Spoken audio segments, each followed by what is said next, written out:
Beleza? Pra você que não me conhece, meu nome é Alessandro, mais conhecido como Negão. Pra você que já me conhece, no vídeo de hoje nós vamos falar sobre um assunto que vocês vivem enchendo a minha paciência pra eu falar, que é o assunto de cotas. Aquela cota pra negrada poder entrar na faculdade. Vocês ficam perguntando se eu sou contra, se eu sou a favor. E a resposta é, não sei, mano. Eu já fui muito contra a cota, eu já fui parte a favor, eu já fui os dois, mas primeiro eu quero contar uma coisa pra vocês, tá ligado? Eu resolvi falar sobre esse assunto, eu não ia nem falar sobre ele, resolvi falar mais por causa de uma coisa que aconteceu essa semana. Essa semana rolou um certo déjà vu comigo, porque quando o Kaique, meu filho mais velho, vocês sabem, meu filho já tá hoje com 18, quando ele tinha a idade do Jamal ali, seus 9, 10 anos, a minha mãe, que sempre pesou da gente fazer faculdade, eu e minhas irmãs, só que eu acabei não fazendo, eu sou o filho mais velho, eu não fiz, e a minha mãe, o que? Ela pesa em cima dos meus filhos pra que eles tenham que fazer, tá ligado? E aí, eis que um dia ela falou assim, Kaique, você tem que fazer faculdade e tal, da mesma forma que ela faz com o Jamal. E o Kaique falou assim, Kaique, você quer fazer faculdade do quê? Aí o Kaique, eu queria fazer, sei lá, qualquer faculdade. Eu queria fazer, sei lá, a faculdade que meu pai fez. Qual que foi a faculdade que meu pai fez? Aí minha mãe, seu pai não fez faculdade nenhuma, tá? E começou a falar um monte, porque ela sempre quis que eu fizesse, mas eu não quis. E seu pai não fez nenhuma, não sei o quê. E aí ele não se conformou com aquilo, ele falou, como assim meu pai não fez faculdade? Mas meu pai é muito inteligente, meu pai sabe fazer um monte de coisa, meu pai monta isso, monta aquilo. Ele ficou tipo abismado pelo fato de eu não ter feito faculdade, porque na cabeça dele eu tinha feito. A mesma coisa aconteceu com o Jamal esses dias, que o Jamal, minha mãe também, Jamal, você tem que fazer faculdade e tal, e fica a tia dele pesando, a mãe dele e tal. Ele falou assim, então vou fazer a mesma faculdade que meu pai fez. De novo... Pô, mas meu pai, ele faz um monte de coisa, meu pai constrói prensa, meu pai faz isso, faz aquilo, meu pai arruma. Como assim? Qual faculdade o senhor fez? Eu falei, eu não fiz faculdade, filho, não fiz faculdade nenhuma. E só que eu já, no caso do Jamal, ele já mandou aquela de, se meu pai não fez faculdade, então também não vou fazer, porque meu pai tá benzão aí. Tá, ao mesmo, praticamente, os dois, parecia que um tinha visto o diálogo do outro. Porque o Kaique mandou essa também pra minha mãe, que deixou minha mãe mais putaça ainda comigo. Não é que você tem que incentivar seus filhos a fazer faculdade, não sei o que, não sei o que lá. Mas eu vou te explicar, a fita foi a seguinte, tá ligado? Quando eu era pequeno, eu tive tudo. Eu fui uma criança que tive tudo. Eu tive casa, tive comida, roupa lavada, tive tudo. Brinquedo, todo brinquedo que eu quis eu ganhei. Aí você pensa assim, negão, então você foi um puta moleque playboy. Não, eu não fui um puta moleque playboy. Eu só tive um pai e uma mãe que trabalhava que nem louco. Minha mãe trabalhava das 7 às 7, 12 horas por dia. Meu pai, pior ainda, meu pai comandava o ferro velho dele sozinho. Tipo assim, a gente teve tudo, mas porque a minha mãe batalhou para que a gente tivesse tudo. Eu fui um dos primeiros moleques a ter um computador na minha rua. Eu pude escolher quando eu tive o meu primeiro computador, se eu queria ter o computador ou o videogame. Olha isso. Minha mãe me deu essa escolha, tá ligado? Eu tive uma BMX da Monarch, da Pantera, quem é anos 80 sabe, que é uma bike, mano, ostentação na época. Eu tive essa bike. Eu tive um Maximus. Puta, todos esses bagulhos só os velhos. Eu tive um Ferrorama, eu tive um Maximus, eu tive um Autorama. Eu tive todos os videogames que foram saindo conforme o lançamento. Mas tudo isso porque minha mãe trabalhava muito, entendeu? Então minha mãe, se eu quisesse ter feito faculdade, eu podia ter feito. Eu tenho duas irmãs, cada uma tem duas faculdades. Minha irmã agora está no meio da outra de educação física que ela está fazendo. Ela já dá aula de inglês lá no colégio bacana e tudo. Mas eu não quis, porque desde pivete... Bom, assim, quando eu era pivete, eu queria trampar com meu pai. Eu queria trabalhar no ferro velho, o que deixava minha mãe...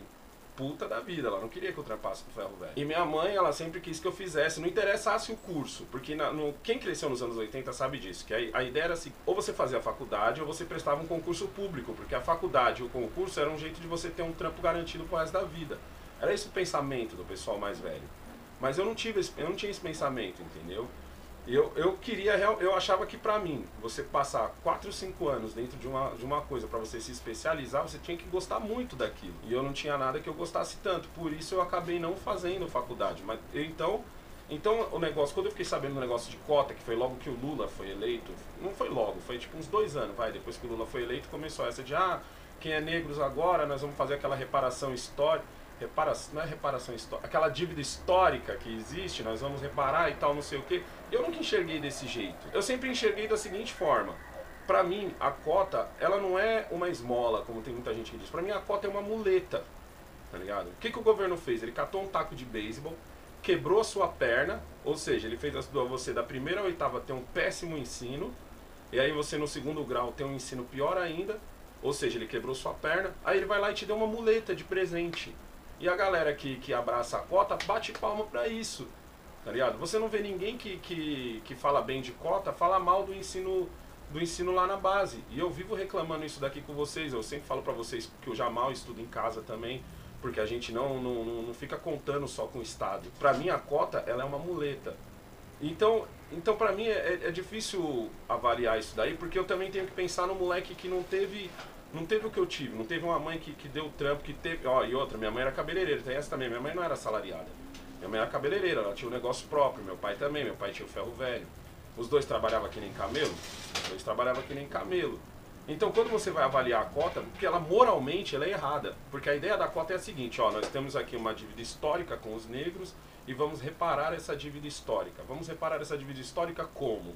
Pegando aqueles negros que a gente fez da primeira à oitava série, do primeiro, segundo grau, ter um ensino merda, nós vamos dar uma muleta para ele, que é para ele poder agora fazer uma faculdade. Ou seja, ele vai ter o triplo de trabalho na faculdade. Se tivessem pego e trabalhado forte ali, ó, da primeira, feito o ensino público ser respeitado de verdade, feito os professores serem respeitados, e vocês sabem, mano, que do governo do PT pra cá, o professor só perdeu.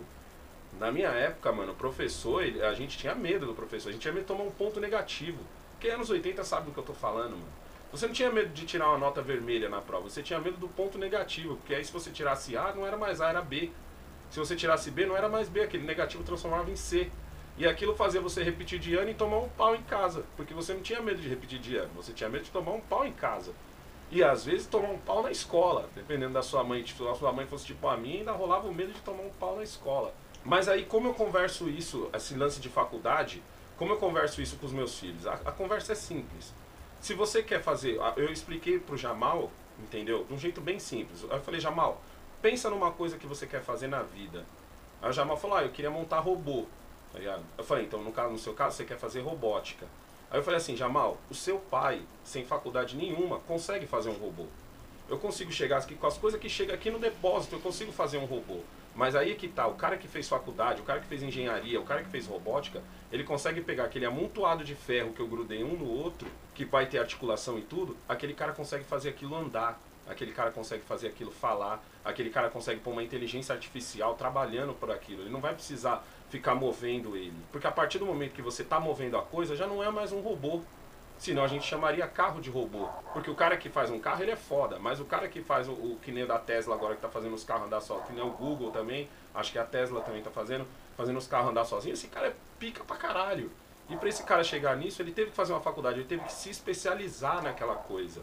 É assim que eu falo com os meus filhos quando tem a ver com faculdade. E é assim que eu penso que vocês têm que escolher também. Porque senão vocês vão pegar um curso assim, eu quero fazer o curso de Direito.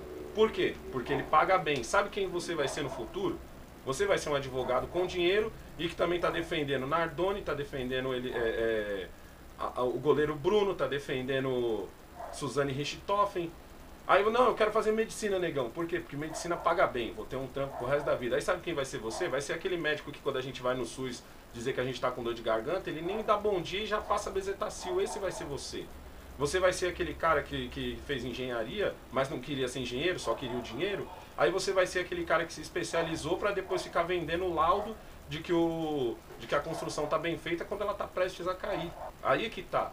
Negão, mas eu sou periferia, tô fudido, preciso da cota, então vai lá e usa a cota, mano. Porque ela ainda tá lá, ela vai tá lá. Porque enquanto não melhorar de baixo, não vai melhorar. Mas aí você tem que entender o seguinte, quando você for pai, você tem que pegar com o seu filho e fazer ele subindo desde lá de baixo. Você vai ter que perguntar, vai ter que corrigir a letra dele, vai ter que corrigir o português dele. Você não vai poder ficar nessa de, eu fui pela cota, então meu filho tem que ir pela cota também. Entendeu? Porque aí você vai estar errado. Moralmente eu acho a cota errada. Por que moralmente?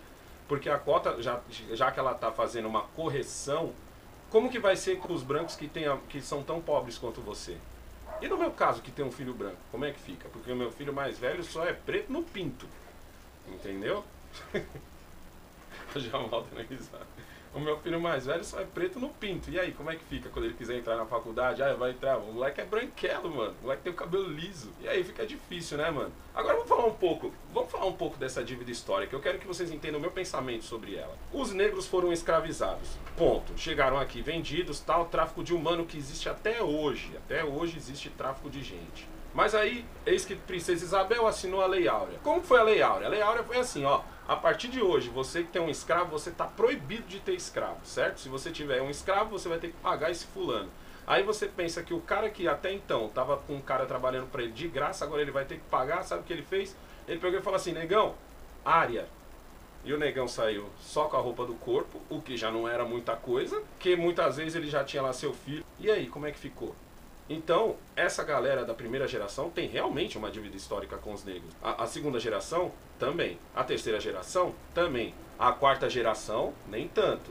A quinta geração, também nem tanto. Então aqui a gente já puxou já uns 50 anos. Vamos ser mais longe, vamos mais longe. A gente já puxou aqui, vai, 80, 100 anos. Por que eu tô falando isso? Porque chegou um ponto em que os negros podiam se virar. Podiam se virar nessa corrida, eles iam estar sempre atrás, mas eles tinham que se preparar para a próxima geração. Foi o que os judeus fizeram. Os judeus saíram da Segunda Guerra fudidos. Fudido. Imagina um judeu que chegou aqui no Brasil fudido, sem um puto no bolso. Ele não pensou na geração dele, ele não pensou em, pô, cheguei no Brasil e vou ficar rico. Ele já pensou na próxima geração. Aí você deve estar pensando assim, pô, negão, você está exagerando. Eu não estou exagerando.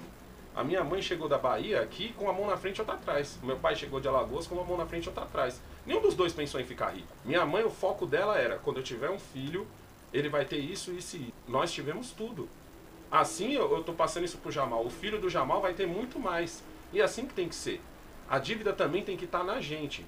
Mas eu acho que quem tem uma real dívida histórica com o povo negro, branco e qualquer um, são os políticos. Porque há 4 anos atrás, eles prometeram mundos e fundos.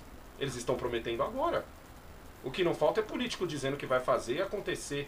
Políticos que estavam até pouco tempo no governo e não estavam fazendo nada. Então esses têm uma dívida. Porque se você promete uma coisa para alguém, se você ganha o voto daquela pessoa, se aquela pessoa pagou o seu salário durante 4 anos e você não fez nada em volta, você tem uma dívida, correto? Então quando for você, negão aí, que vai ouvir muito falar dos movimentos negros, porque o branco tem uma dívida histórica. O branco tem dívida histórica porra nenhuma com você. Você tem uma dívida histórica com a próxima geração, com o seu filho. Então faça por onde o seu filho se espelhe em você, para que o filho dele se espelhe nele e assim por diante. É assim que nós vamos chegar longe. E não ficar dependendo do governo. Governo, por favor, me dá essa muleta aqui, ó, de bolsa alguma coisa, de bolsa família, seja lá o que for. E tudo isso eu boto no mesmo balaio. Então é isso, moleque. Não esquece de curtir e compartilhar esse vídeo. Se inscreve no canal se você não é inscrito. Vocês pediram bastante para eu falar sobre cotas. Tá aí a minha opinião. E é nóis.